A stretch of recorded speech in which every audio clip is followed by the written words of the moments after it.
Hey everyone, this is DJ. And this is Ish. And this is Season 5 of Pero Let Me Tell You.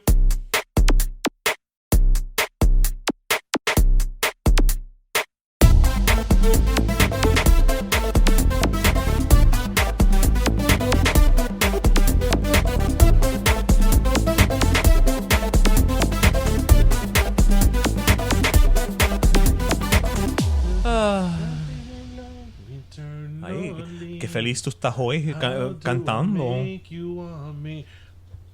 Oh, you are recording. The red light is on. The red light is on. Always. I was going to say good light. morning, everyone. Well, I mean, yeah, for some. Good morning for some. most, actually. I mean, yeah. You know, Welcome to episode 212. Yes, sir. Oh, yeah, soon we're going to be 227. Yeah. I think that for our if we can get Jack Hay. For our 227th episode, we should have the opening. We should sing the opening theme to 227. There's no place like home. Okay, that's going to be that episode, not this one. Hello, everyone. Welcome to episode 212. Yes, I think that's why you remembered it. Wait, 212. That's New York. Well, that's New York, but wasn't that also a group? No, wait. 112 was a okay. group. What's the Whitney Houston reference in a song? 213. 213, and your caller ID. Yes, it's not right, but it's okay. Right. Welcome, everybody, to episode 212 of Pero Let Me Tell You. How is everybody this weekend? Yes, everybody's doing good. I know you and I are we're doing well. We are. Because we're looking forward to our trip. We are. So we are in a very good we're in a good space right now. Something. So we're going on a cruise. Yes. I don't know why you paused before saying our big extended yeah. family at this point. And I have to tell you that, I mean, everybody knows by now that to get on a cruise, you have to have a negative PCR test. Yes. I did a rapid test today because I can't take the anticipation, like the anxiety. No, I'd rather not know. No. I'd rather not know until the day of. No, mijito, because then you start packing and buying sundries. But I'm not going to... Again with the sundries. You and sundries. Right? Buying sundries, comprando batería y comprar una pila de mierda. On the ship, I want you to go to the purser's desk and be like, hi, where can I purchase sundries? What was the definition again of sundries? Just stuff that you can find like at a store. Do you want me to tell you what I really thought it meant? What? Okay, so... Like pharmacy stuff? Generally. Uh-huh. Okay, listeners, I'm sure many of you have seen the word sundries. Right. Generally, I see that word in like gift shops or tourist shops that are beach related. Okay. So I assumed that sundries was things that you need for the sun, like sun-tanning lotion, sunglasses, a towel, sunglasses, una pamela, a bucket for your kids to play in the sand. Okay. Everything that comes with the... Being outside in the sun. Yes, with the production. Okay, yes. That it is to be the... I thought that's what sundries were. I mean, at least there's a logic behind it. I think that's an educated guess. That is an educated guess, right? Like, yeah, I mean... So what was it? Just anything that's it's just basically random crap. Random crap sundries. Yeah, sundries. It's just sundries sounds nicer than random crap. So did people go to the general store back then and go to the sundry aisle? They probably bought their sundries at the general store. Of course. Yes. As one does. Yes. On their way to the Pony Express. Of course. Yes. So we're going to be out of town, and you have to take a PCR test to be negative, so we have to take it on Saturday. So I'm like, if I get a positive test, God forbid, you knock on everything, will hear from me because there'll be a rogue wave. La explosión se oye. Who are the listeners that we have in LA? Martha Darby will be like... I don't think I have ever... I mean, we're all overdue a vacation, especially me, because you've had some little vacations there. I'm really overdue a vacation, like a decade. Yeah. So I'm very much looking forward to this. Same. But no, I'd rather wait until Saturday. You know what? When I take the test, I'll find out then. And then... No, I have a bunch of rapid tests at home, so... I do too, but it's like, okay, because here's the thing. Then if I test now and it tests positive, right? Then I'm still going to be like, well, no, wait, because what if the rapid test at home is wrong? What if it's a false positive? So I'm still going to test on Saturday. Pero then to test on Saturday, pensando de que I already tested No. Well, Prefiero esperar. We handle anxiety different. We do. Prefiero esperar. So, bueno, I hope everybody's having fun so far in the summer. Yes. So, something really funny happened to me today that it's not really a topic of conversation, but again, when certain things happen or I hear or see certain things, I'm like, okay, I can't either. I'm going to talk to you about it on the podcast or whatever. So, today I was leaving the office and I had forgotten something and somebody was going to bring down, instead of me going up again, they were going to come down and bring me the paper, a document that I needed.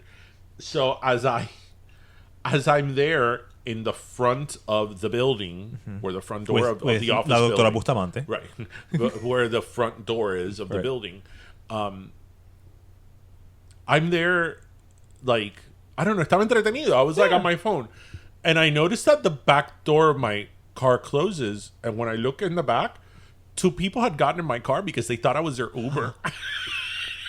But your car was just open? Well, because I was in the car. Oh, you were waiting in the car. Got it. Right, I was in the car, and I had okay. driven the car right to the front door. Got it. I thought you were inside the lobby. So somebody in the office can bring me down a document that I needed. Right, instead of me going all the way so you were upstairs. sitting in the car waiting. Right, so I called and I go, hey, I'm in the front door. Can you come and sí, bajame papel? Right. So I'm like, oh, they're knocking on my door, and I'm like, hello? I'm like, hi. Eran dos viejos cubanos, because, of course. Porque, there's... actually, I think they were leaving this lady's office. They were leaving the doctor's office. And, they thought I was their Uber. Right? But that's not the funniest part of the story. Okay, because that's already pretty funny. Okay, that's not the funniest part of the story. So, I'm like, señor, yo no soy el Uber de usted. Usted no es el que nos va a recoger. No, señor. No. Ay, qué pena, Dios mío. Oh my God, qué pena. Ay, el muchachito, qué pena. I'm like, thank you for calling me muchachito. Pero no. Qué pena. So, then, I had to actually end up going up to the office. Okay. So they get out of the car, and then, I go back. You didn't just leave them in the car. So then when I go get what I need to get in the office, and when I come downstairs, their ride had gotten there, and it was a red Toyota RAV4. And I know that the Uber app shows you the car. Yes, it does. Right? And the name of the person. Right. And so how did you confuse a white Tesla with a burgundy metallic red Toyota RAV4? Now, were they at La Doctora Bustamante for their vision? No, I don't know if they were at her office in particular, but you could tell they had come from the doctor's office, from some doctor's office, porque tenían una javita with pills with the samples. Oh, okay. Yes. I know the truth. Yeah. So I was like, wow, these people got into my car. Like, they got into my car. Sí, y yo como que estaba entretenido on my phone, waiting for somebody to bring something. That's great. And I hear the door click. I thought that it was, my assistant, knocking on the door. And I'm like, hola. Así es como pasan las cosas. Well, these were like 2 older people, and I was like, "I get cute." They picked, they have an app on their phone. Right. They're using technology, Uber, right? But it went drastically wrong. No, it would have been funny if I would just taken off with them. You've been like, "¿Dónde quieren ir?" ¿Dónde quieren ir? Quería Mango Hill. Since we're already in Hialeah. Yeah, you're there. So yeah, you're close enough. Why not? Yeah. So anyway, bueno, that was my little antidote. Bueno, mira, ahora sabes que puedes hacer un part-time. Un part-time de Uber. Yeah. Why not? No, and si tú me dices, bueno, the car that would have picked them up was, I don't know, a white Honda Civic or a white Honda Accord. Okay, but it was a Toyota RAV4 in red. An SUV. An SUV in red. Like, it couldn't be further. I mean, the only thing else it could have been, if it would have been an 18-wheeler. Like, oh, here's my ride. Can they Uber? I'm going to think not, because I think that's how trafficking happens. Oh no, Dios santo. No, so, bueno, as we talk about our topics this week, yes.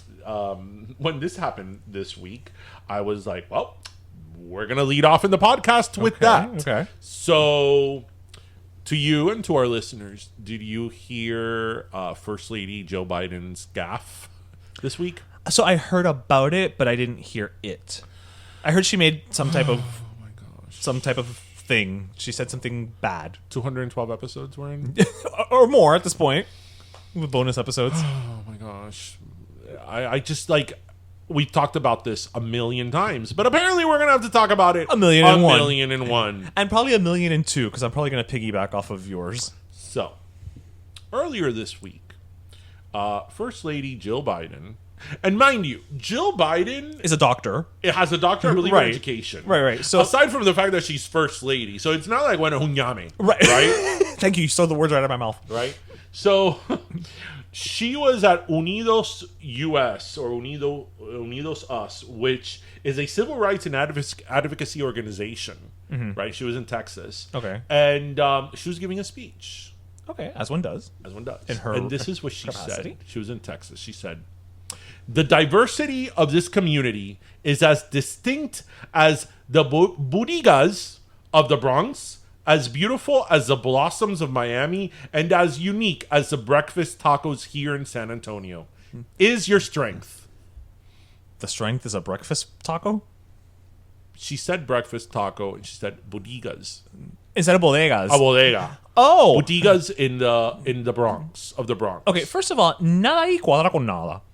And blossoms of Miami. Like, That's what I'm saying. Ahí aquí no nada- hay blossoms. She should have said aguacate jimango. Oh, Like, mango, yeah. Let's keep on the theme with the mangoes. That's what I'm saying. Like, to go from bodegas to blossoms to What breakfast blossoms tacos. is she talking Like, about? what is this train of thought that was happening in the speechwriter?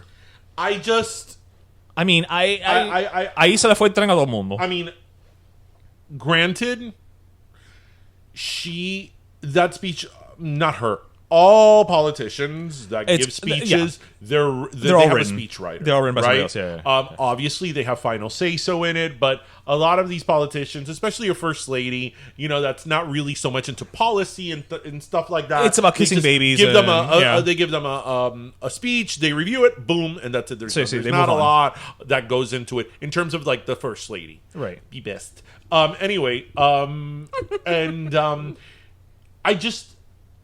I would love to like get the speechwriter in a room in a corner and just tell them off, because it's like How did you think this was okay? How did you think this was okay? And you just used possibly every stereotype that there. So many stereotypes and tropes They might as well have changed blossoms of Florida to like the balseros. of the Hispanic community in one sentence.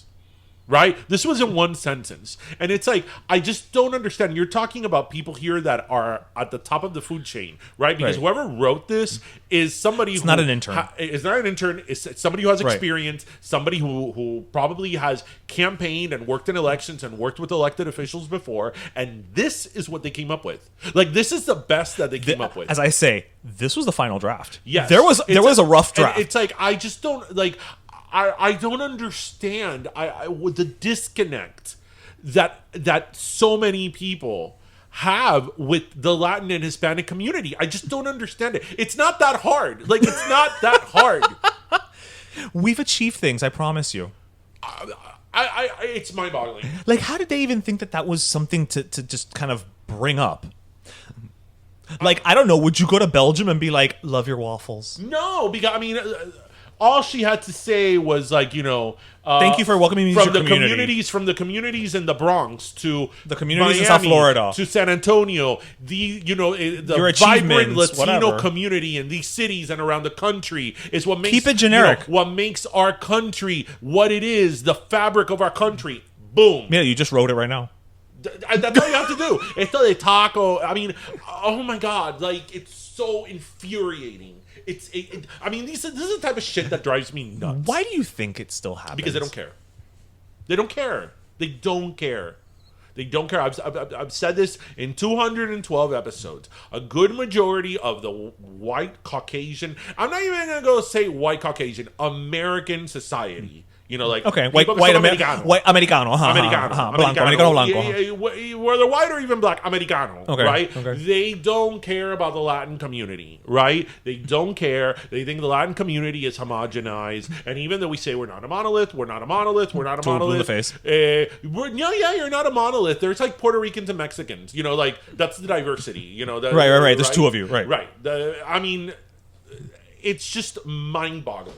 It upsets me so much. They just don't care. And that's why sometimes I'm not very active on Instagram, on Twitter, but I do get active, especially when, like, for example, what happens in Ukraine, obviously what's happening in Ukraine is awful. It's devastating. It's devastating. Like, I watch it and I'm like, this is horrible. I mean, Te duele, yeah. Of course. Right. Of course the United States should be, try, the world community should do call it something, out right. and try to do something and call it out and do whatever they can to stop that. But you know what? I've always found it interesting how American society is so gung-ho and so interested. And when I mean American society, I include the government, right? In the atrocities that happen in Europe. Which I'm not saying they shouldn't be. Well, but it's like when we were talking about, when a white woman goes missing versus a woman of color. We're not saying don't cover white women. Right. We're saying it's similar. Cover everyone. You should call out the atrocities when they happen in Europe or wherever. Right. But those atrocities happen in South America, in the Caribbean, in Latin America all the time. And people just don't care. It's not on the news. It's not newsworthy. They don't care. I remember I talked about this on the podcast a few years ago when in Venezuela. Sí. Remember, like 3 years ago, que la gente se botaron para la calle. Oh, yeah. Millions of people in Caracas and all over Venezuela. And a bunch of people were killed. American media, like I remember going to like NBC, CBS, CNN, Fox, I went to all them. No. Or if they covered it, it was like a little byline after you scrolled. Something's happening in Venezuela. Yeah. And it's like they don't have an interest. They think that everybody is. Do you think it's because it's quote unquote third world? And to them, well, since it's third world, that stuff always happens, and we don't need to cover it, and so there's nothing of importance there. Because there's a lot of countries in Latin America that are not third world. But again, I'm talking about perception. Sorry, not reality. And even Mexico. I mean, Mexico has a lot of problems with poverty and things like that. But Mexico is a very developed country as well. Correct. But I'm talking about the perception. And as I've always said, reality. Like, the whole thing that Americans think that everybody that speaks Spanish is Mexican, it's so insulting in so many different ways, right? To everyone involved. Exactly. Because it's insulting to everybody who's not Mexican that, just because I speak Spanish, you think I'm Mexican. Right. But then it's insulting to Mexicans that it's like, you think that my culture comes from anything. Cinco de Mayo and Taco Bell and like, a taco. Yeah, you think that, Evita and tacos is the same thing and it's all my culture. Right. Evita Perón. Yeah. And it's like, porque I bet you, I haven't done an independent research, but I bet you that if you ask your average Americano, and when I mean Midwest, Americano, yeah. right? Americano. Sí. Anywhere, actually, about, like, let's say, Mexican culture. What they're going to talk to you about. First thing is Cinco de Mayo. Cinco de Mayo. Piñatas, I love maybe? Me encantan los tacos. Tacos, Yeah. I bet you nobody will talk to you about, the Mayans, that had one of the most advanced civilizations ever, right? Or, Cesar Chavez. Right. They'll talk to you about tacos. Taco Tuesday. Breakfast tacos. Hashtag Taco Tuesday. But they won't talk to you about, the wonderful things. The accomplishments. That Mexican culture, one of the most richest cultures in the world. But no, they'll tacos. Dwindle the tacos. And then, everybody else under Mexico, And then they'll make sure to tell you that, no, I've had authentic ones. Because, down there, they don't like hard tacos. Right. I've had authentic one at Chevy's. Right. For happy hour, 2 for $1. And listen, I like real tableside guacamole. Well, who doesn't? But that's not it. I like having things prepared at the table just as much as the next guy. I have to say, though, I love Mexican food. Well, what's not to like? I like Mexican. Well, no, this is not a secret. I like Mexican food more than I like Cuban food. Well, I'm not a big fan of Cuban food. You like most food more than you like Cuban food. Yeah, Cuban food is like, I'm sorry, people. I'm sorry. It's bottom of the barrel. Obviously, I love mia croqueta. Yeah, but I feel like croqueta transcends. Yeah, no, but I like the traditional Cuban croqueta. Right. No. What I mean is, it's not just Cuban food. It's transcended. And then, of course, chicharrone. And flan. Although flan, I know. Flan is a tricky one. I think of flan as Cuban because all Cubans make flan in their Right. house, but different. It's Like not Cuban. flan is very big in Mexico too. Right. And flan comes from crema catalana in Spain. Sí, español. So yes. So it's just again a complete disconnect, and not to make this political, but this is a problem that the Democrats are having, that they're losing a lot of Latin and Hispanic voters because they're not walking the walk. They're not connecting with people, and I've talked about this. We've talked about this ad nauseum here in the show. I think the latest survey that came out showed that 91% of people that are Hispanic and Latin do not identify with the term Latinx. And we know this for a fact doesn't resonate here. At all. And yet certain people in politics show up here, keep using the term. Which again is a complete disregard for understanding the nuances. Right. So if you're in a place or in a community in LA, let's say, that really uses that term, use it. But if you're someplace else that doesn't, then don't. And when I mean that with everything else. Right. Like you have to know that it really is not a monolith. Know your audience. You have to know That's your what audience. it comes down to. Right, but knowing your audience means really knowing your audience. Doing your research. Right? Because then that's another problem. That they think that because you're Latin, you all have the same issues and you're concerned about the same things. Right. And you're not. You're not concerned about the same things because each country and each community faces different challenges. Right. Because we're not a monolith, people.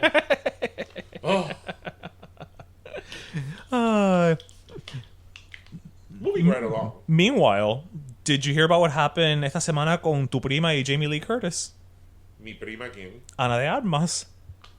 I don't know what happened with her and Jamie Lee Curtis. By the way, people, Ana de Armas really is related to me. Like, I'm totally not kidding. It's not even a Cuban cousin I thing. got to give a little bit of a background. I think you may have done it in the past, but it's a refresher. Ana de Armas, accomplished actress. Yep. Tabloid when she was with Ben Affleck. Yeah. I only mentioned that because a lot of people, especially stateside, got to know her when she was with Ben Affleck. Yeah. I love her in Knives Out. She's playing Marilyn Monroe. She was great in James Bond: No Time to Die. She was the best part of that movie. She was one of the best parts of the movie. I agree. So my mom's maiden name is De Armas, so that's also my last name. Right. And when she started becoming a household name, my dad will be like, "Mira tu prima," and I'll be like, "Oh, okay, just referencing that because el nombre. We have the same last name." Right. And my dad's like, "No, ya, that's prima tuya," and I'm like, "No, she's not." And he's like, "Yes, she is." And I'm like, ¿Cómo viene el parentaje de ella? And me thinking, "Oh, ella es prima del tío." See, if you go back to the Mayflower, And I was like, "No, her grandfather and your grandfather were brothers." And I was like, "What?" So the connection is real, kids. I was like, "Wait, what?" I was like, her grandfather and my grandfather are brothers? And she's like, yeah. But her grandfather, I believe, was younger than my grandfather. And she's, in her early 30s? At most. So, I mean, my parents left Cuba way before she was born. Yeah. So, and I think that I think her parents are divorced. She went to Spain también. Right, she went to Spain. Yeah. So, there wasn't a connection there. Right. But she is related to me. Yep. She really is. So you see? We're trying to get her on the show just we can... Ana de Armas, or any people that know Ana de Armas, let's get her on the show. People that listen to us, please have her contact. Pero let me tell you at peroletmepodcast.gmail.com because we really are related. Yep. So I will show you my driver's license to show you that I have De Armas in my name. Not even that. You can talk about Carlos Roja. I'm sure no one else will talk about Carlos Roja. That is true. Yes. So what happened this week is that there's a piece on Ana in an issue of Elle magazine, and they interviewed Jamie Lee Curtis because they were together in the movie Knives Out. And Jamie Lee Curtis was talking about how she was so impressed with her, and she was like, "Oh, this girl's so great, and I want to introduce her to other people because I think she's got a great career ahead of her." Blah blah blah. But this was in 2018. By 2018, Ana had already been doing a couple movies. She had been doing acting in Spain, and Jamie Lee Curtis. This is a quote. She says, "I assumed, and I say this with real embarrassment, because she had come from Cuba, that she had just arrived." Now, she said, she goes on to say, I made an assumption that she was an inexperienced, unsophisticated young woman. That first day I was like, oh, what are your dreams? She claimed that she was so impressed with the Armas, she wanted to do sort of Steven Spielberg. So this is when she meets on the set of Knives Out, I'm assuming, in 2018. Right. So Jamie Lee Curtis thought that Ana de Armas had come from Cuba Cuba to I imagine the set was here in the U.S. Most likely, yes. Okay. So, people were calling out Jamie Lee Curtis. Actually, I didn't bring it up because we were actually tagged on something. When somebody posted about it and they tagged us and they're like, oh, this is such an insult to the community.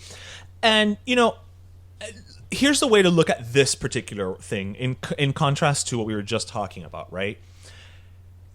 We're always saying that you have to give people the chance to learn and admit their mistakes and grow.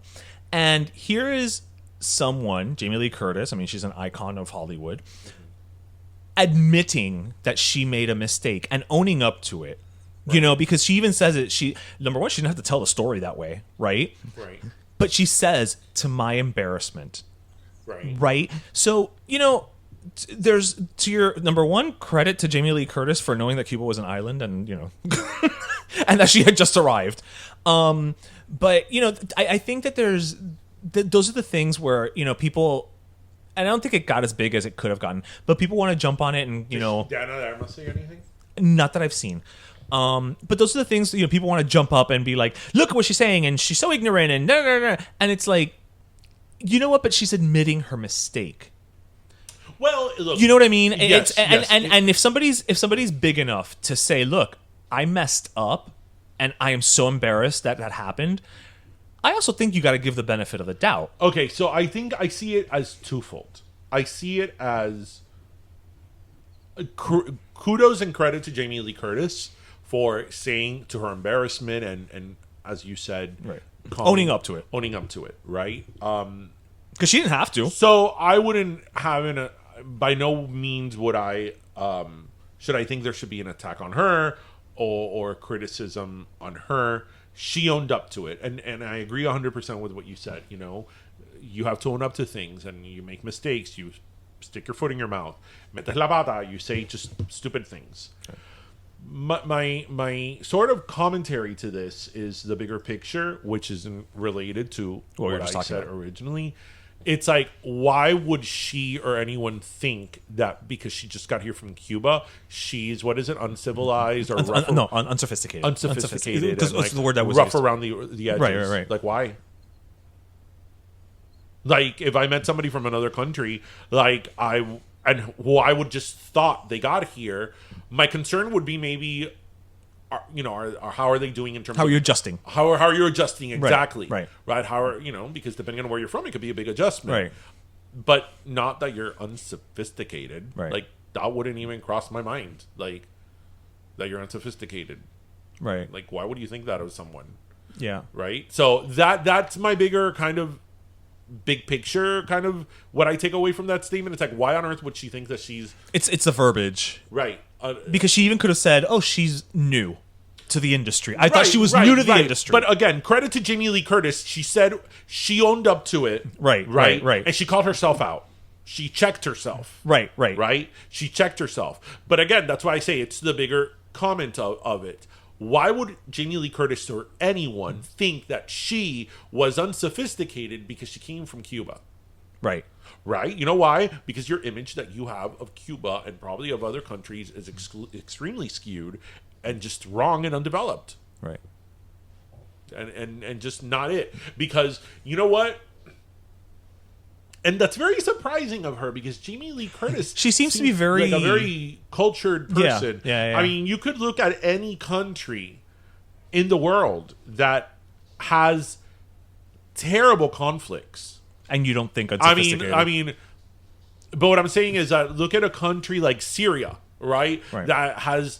I mean, the Syrian civil war that destroyed this country in the last few years and atrocities were happening there, right? I wouldn't never think that Syrians are unsophisticated because they have such a rich culture. The same thing actually with Mexico, like we were saying with Mexico. Right. Yes, Mexico has a bunch of problems and there's a bunch like of issues any with other Mexico, country. But unsophisticated would not be something that passes by my mind because as I know a blanket that statement. It's a country that is very rich in culture, right? And has a lot of contributions, to the in world. general. But that's true of probably most countries and most civilizations. Like, so again, the whole thing of unsophisticated. ¿Por qué? Porque they see as again. La pobre latina descalza. I don't know what it is. I don't know what it is that Anglo society sees us as like foreign with a capital F? No, not even foreign, because they don't see Europeans like that, right? They see us as like a less evolved version. Como que Like, estamos we're less atrasados. evolved. Estamos atrasados en todo. Yes. We're less evolved. And it's like, I would love un americano de esto from up north que diga eso a un argentino. Those are fighting words, my friend. Que ese argentino is gonna put them in they're never gonna make that mistake Lo va a again. poner como un bombillo. They're never gonna make that mistake again. No, la primera y la última. Damn, you're Or right. un chileno. Like, Shit. Yes. it's like, you think that I'm unevolved? I have news for you. I have choice words Vos, for you. vamos Yeah, a exactly. Yes. Tú eres un boludo. Y eso es lo de menos que le van a decir. Yes. Eso es lo de menos. Because Caribbean folk are a lot more laid back. We'll just say you go fuck yourself and that's it. We'll move on.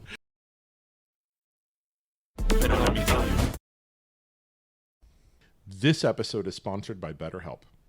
We know things can feel overwhelming, from jobs to family to relationships, even finances. And despite the stigma from Hispanic families about airing our dirty laundry, we can all use someone to talk to during those moments of stress. Well, we're here to remind you that there's no shame in admitting that you need to speak with someone to work towards improving mental well-being.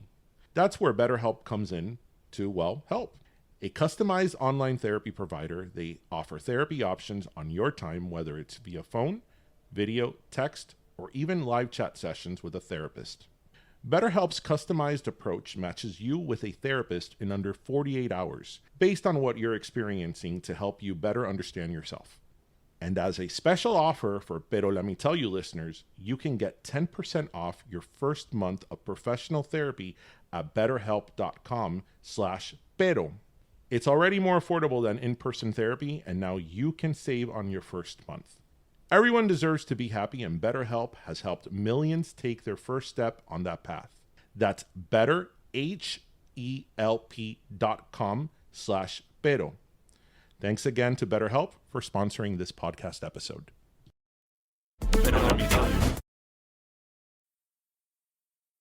Oh my God. See, one time I was at a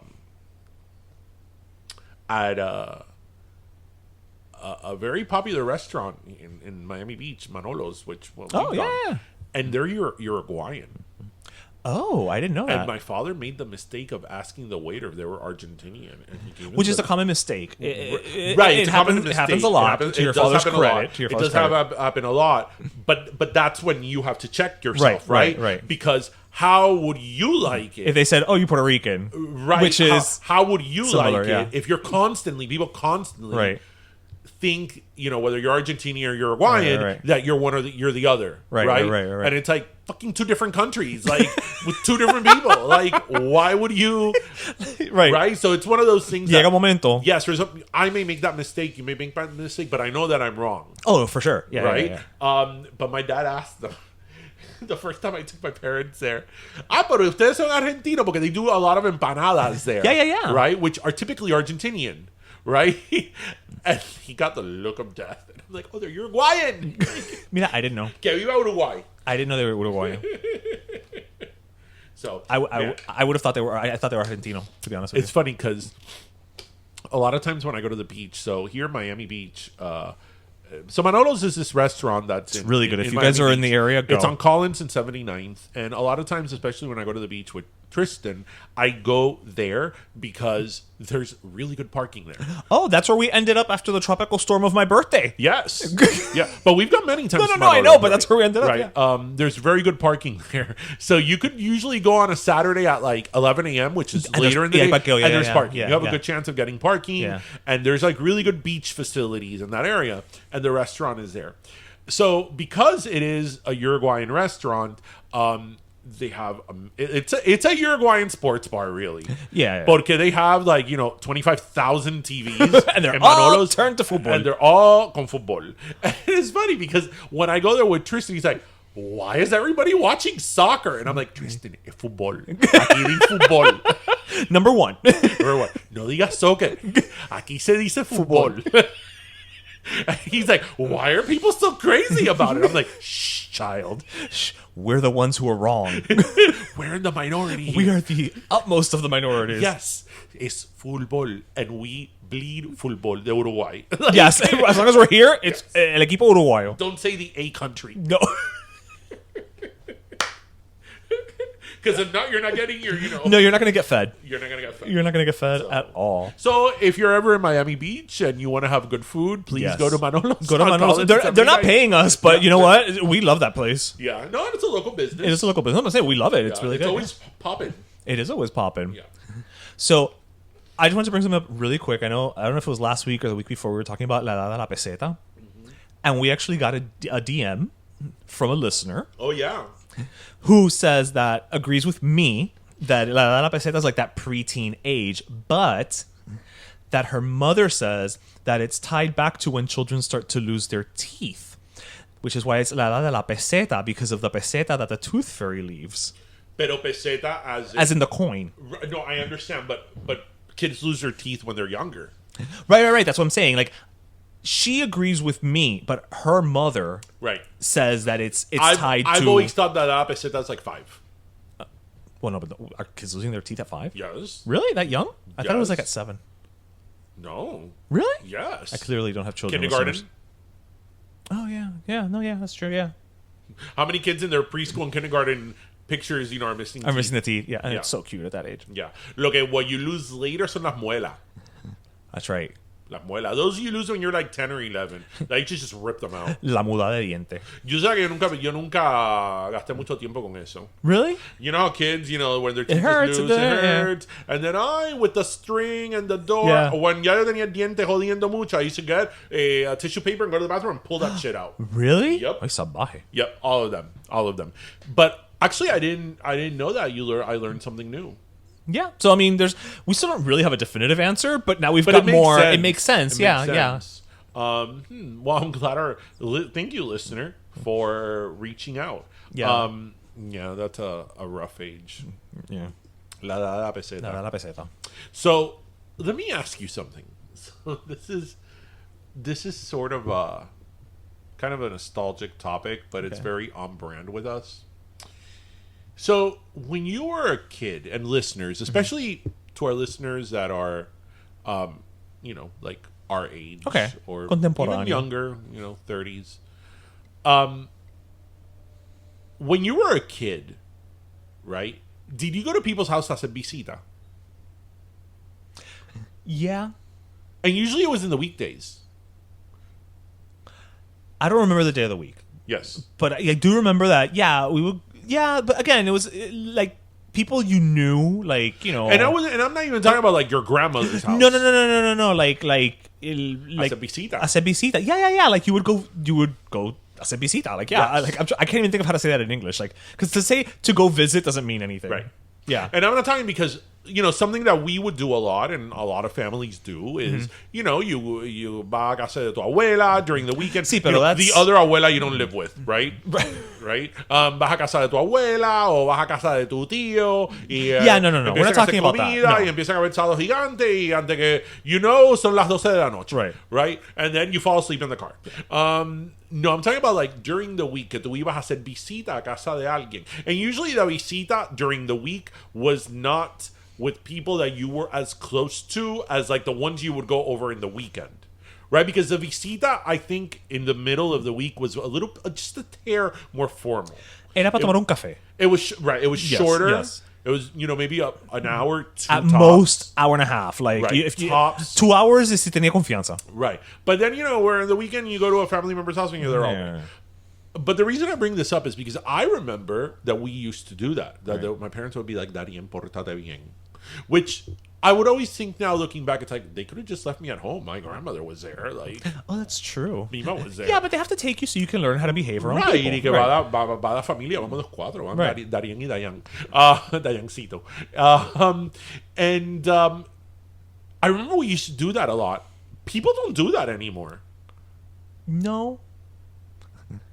I never stopped to think about that, but yeah, no, you're right. Like, people don't just drop in. They don't. They don't drop in anymore. They don't. Nope. I think that has gone out with Why do you with think? technology. Because now we're always connected to people anyway. Yeah, we're always connected to people, so then we don't miss people as much. We have group chats, we call each other, we text each other. Because what happened before? Yeah, you're right. Vamos a ir a visitar a Mari Noel. Okay, I feel like Okay. these are real people. Y cuando llegamos a casa de Mari Noel, no están ahí. That's true. But No, you could have called them on the now phone. you could have, yes, in all reality, Right? yes, yeah. But, not everybody used to pick up their phone as much, Right. or maybe they La máquina. went out, la máquina, whereas now it's like, oye, vamos a pasar por allá, Yeah. right? But I feel, yes, like popping in on someone. Popping in, that's the word. Yes. Hacer la visita would be popping in. Yes. Yes. Yeah. Yeah. No, see, I remember that my parents would always be like, I never thought about that. yeah, see, my parents would be like, because my parents' house, the big window in the living Yeah, room, yeah. like, ay, mi madre, ahí vienen Marino y los niños, prepárense. Like, I hope Marino listens to the podcast. prepárense. Or, somebody else, ay, ahí viene fulano y. I can imagine your mother feeling very inconvenienced by the pop-in visit. My mother? Well, my mother was not about the pop-in visit. That's what I'm saying. Right. I can see her being like, ay, yo aquí sacándome pelo. I loved, this is not so much a pop-in visit, and maybe this is a little bit too much TMI for the podcast, but I have to be very careful on how I present this. Okay. because I can't name names. Okay.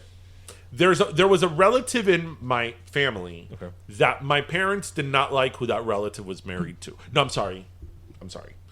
My mother and my aunt and my grandmother, may she rest in peace. Le hicieron la cruz a alguien. La Raya y la Cruz. En Cuba, en el año. Oh, is this the ham debacle? Have I ever talked about the ham I debacle believe you on the have. show? I believe you have. Should I revisit it? I mean, I think you have time. I think you can. So my grandmother and my mom and my aunt, they were the Raya y la Cruz type people. Right? You do one thing one day. No, don't make a mistake, porque estás muerto para mí. Like, and it they're doesn't that matter the type. magnitude. They're that Right, type. right. Like, they're that type. It's like very drastic. It's like very, very drastic, right? So, in my family, there was someone, okay, who their spouse, my mom and my aunt and my grandmother did not like the spouse. Right? I have to keep this very general. I know. I see you struggling. My mom and my aunt and my grandmother did not like the spouse of this relative of mine. Right. So, for example, when we would go to another relative's house, If those people were coming, if we would drive by and their car was there, my mom would be like, "Vamos, porque yo ahí no me bajo." Keep going. Yo ahí no me bajo. Or if we were at somebody Someone's else's house house and they arrived. those people came, my mom would be like, "Roberto, vámonos." So it didn't matter if I was in the middle of a game. You were leaving. Darien, nos vamos. Like, don't collect $200. Do not pass go. Pass go straight to jail. And I knew, mira que say that, as much of an asshole I was when I was a kid. you knew they weren't messing around. I wasn't playing around with that. I was like, Okay. yes, Mom, I'm going. Okay, because you knew there were I'm in the consequences. car, Neri. I'm in the car. And my mom would be like, Roberto, vámonos. I was like, okay. So, This went on for years. No, this went on for decades. Right. Like, this was just the way. No. This was just your life. This was my life. Right. But it went on for many, many, many decades before Right. I was even. Well, you didn't know born, that until you asked the question. So Right, one right. time, I hear my grandmother make a reference about it. I'm like, Mima, why don't you like those people? Oh, because you don't know. And I'm like, what? And she's like, that person that you don't like, that we don't like, that person's brother era carnicero en Carlos Roja. Okay. Y él algunas veces me daba a mí la carne y yo le pagaba al momento. Porque yo soy alguien de mi palabra. You know how people, older people, very like, proud, very the word. Yo soy alguien de mi palabra. And siempre que era un carnicero, me daba la carne y yo el día después, sin falta, siempre le pagaba. Y tú puedes creer que un día yo voy y le pido la carne para darle a las muchachitas. Mind you, las muchachitas are my mom and my aunt, who are now in their 70s. But at the time, they were muchachitas. Right. A las muchachitas. Y que él me dijo, yo no le doy limosna. Tú sabes que es limosna, right? Yeah, handouts. Right. Raya y cruz. So because that man said that to my grandmother, which I'm sure it was a misunderstanding. But let's say it wasn't. That person's sibling. That person's family. That person's sibling who was married to my relative, buried. No, but that's what I'm saying. Yeah, that's it. That carnicero's family. Right. Done. Right. So I asked my grandmother, what year was this? And she's like, eso fue como, déjame ver, tu mamá tenía como 3 años, como en el 51, 52, as in 1951 or 1952. So I'm like, wait. It's been 50 years. So I grew up fearing this person and running the other direction when they came, to my relative's house. Because you in 1952 had the great meat debacle with her butcher brother in 1951. Sí, porque tú sabes lo que... She would get worked up. And I'm like, no, see, I could tell that you're still like not over it. Time does not heal all wounds. 60-some years later. So great. I'm telling you, que esta gente, because my grandmother, one of my favorite things that my grandmother used to say when she used to get upset is that she would say, me está subiendo lo de isleña. Right? Okay, all right. Because los cubanos, muchos de ellos son isleños. And man, she wasn't kidding. Estos isleños, they hold grudges. Like, there's no tomorrow. It's like, you know what? You looked at me wrong in 1943. So, you know, die. It's like, my God, what is it with the grudges? So, yes. So that ties back to our visita. So to this day. No, the lady died. The lady, eventually, she died. Right. You know, my grandmother passed away last year, so eso fue a Maya. The battle is going on in Maya. Like, and I'm like, I don't understand. Like, I don't know. You don't give me meat, and I'll just be hungry and be like, you asshole, and then get over it. Like, but, knowing my grandmother, I could see how she would have been like, limosna de nadie. Right. How dare you insult me? Yes. Yeah. Oh, no.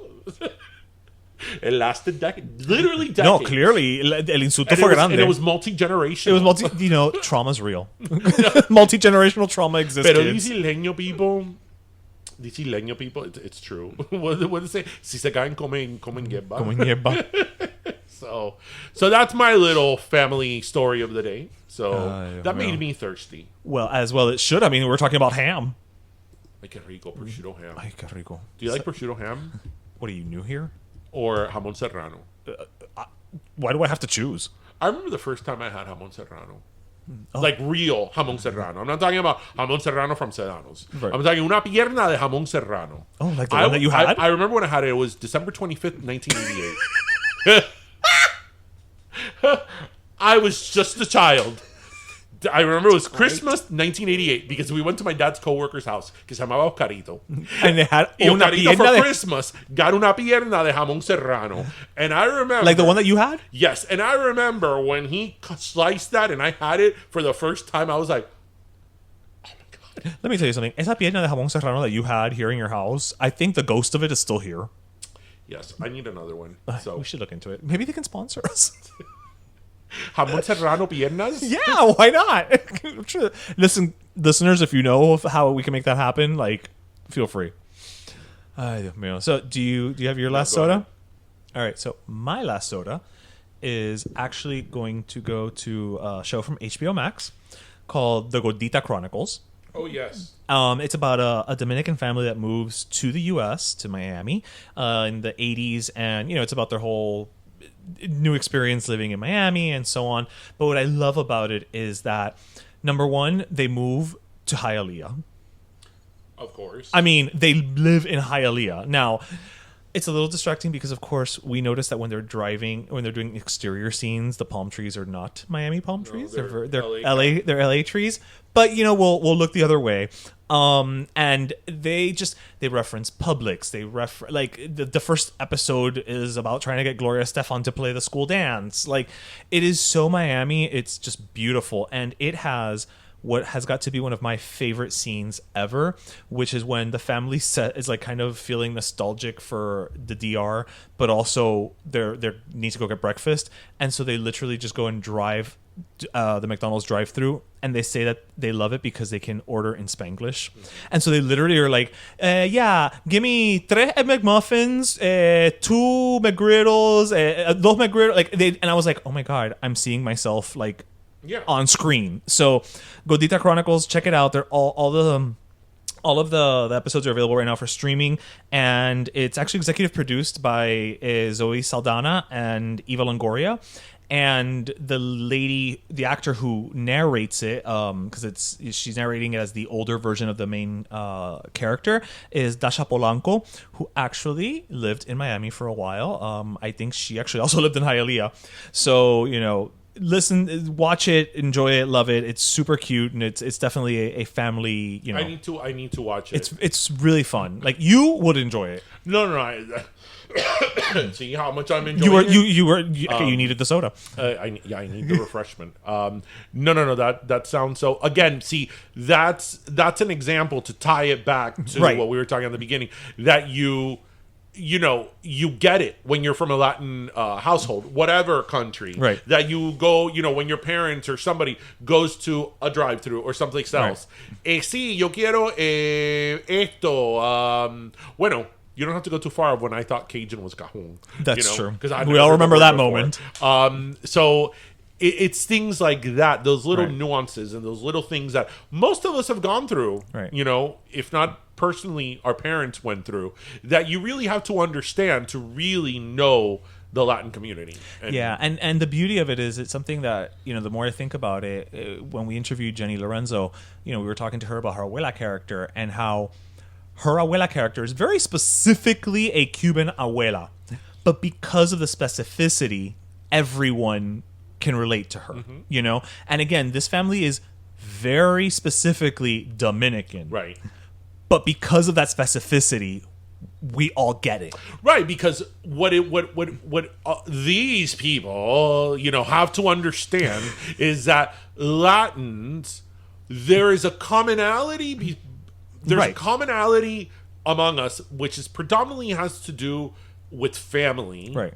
Like how we are with family, language, and religion. But we're all very different, right? So the abuela character is a perfect example because, exactly as you said, while she is very specifically Cuban, because that's who Jenny Lorenzo is, that type of abuela could also be una mexicana, right? Or una peruana, or una venezolana. Right. There would have been a little different things here and there. The words would have been different. But like that warmth of the abuela and how the she character meddles ticks in your stuff is very Latin. Right. But so you have to understand the commonalities and the differences. Right. And that's where, that's what a lot of times I miss the mark.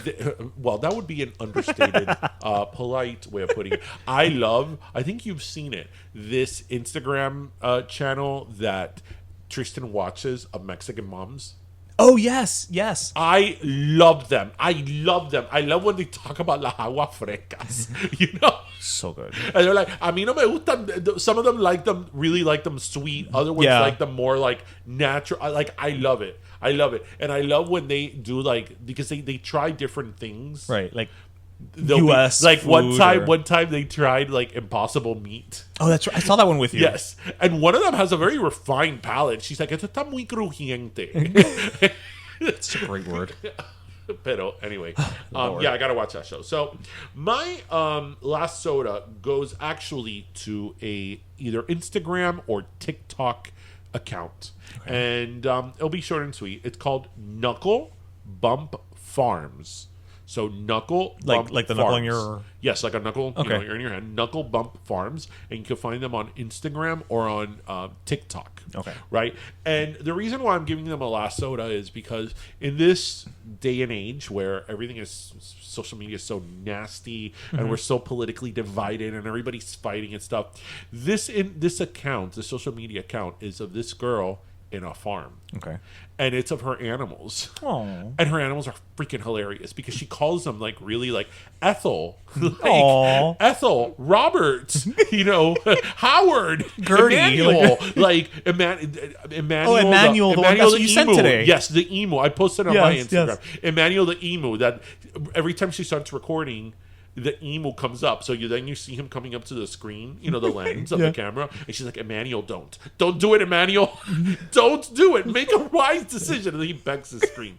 But the reason I bring that up and I ask our listeners to take a look at it is because it's just a nice, fun, refreshing Instagram account. It's with animals. It makes you feel good. It makes you smile, and just a little difference from just the out there. So, I like that. So a soda to Knuckle Bump Farms. Yes. So, all right. Well, that is episode 212. 212, New York, right? Yes. Yeah, because we're not Whitney. Right. No, or Boa, Carrie Bradshaw. What was it? She got a... Oh, I don't even know the other one. The other area code. The new one. And she was like, no, I'm not getting it. Right. I hate Aiden, blah, blah, blah. Anyway, that was episode 212. I was saying 2012. No, we haven't been here that long. 212. We hope everybody listened, laughed, and learned. As always, remember to grab your pastelito, your croqueta, and your cafecito. And thank you for joining us, everyone. Have a great weekend. Yes, cuídese. Bye. Pero Let Me Tell You is co-hosted by Darian Borges and Ismaeliano, produced by Ismaeliano, and our theme, Pero Let Me Tell You Freestyle, is composed by Michael Angelo Lomlaplex, the official gay guy. And don't forget to subscribe and leave us a review on iTunes.